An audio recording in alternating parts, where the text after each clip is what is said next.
ધૂણવા લાવી હતી કીધું તમારે દારૂ પીવાનું નથી વગણ દારૂ એ મારે તને મારા ઘેર ધૂણવા લઈ જવાનું છે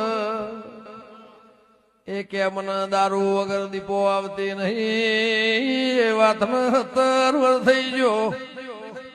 એ પૂછન નોકરી નો પગાર નોકરી કોણ લાવ્યું તું ગંગા ખટોળી ની માતા બાર્યોખ માતમણા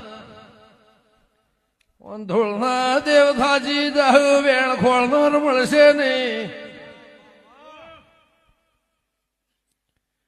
મારા જેઠા દેવજીની ઈટ ચોટાડેલી કને ઉખાડી છે મારી નાત વાળો ગંગા ખટોળીની માતા આઈ ભાઈ એ જોગણી બેઠી હતી ની બાડોશમો નાકને બિહાર તો કેતો જાવ ખો મટાડ દી દૌરબા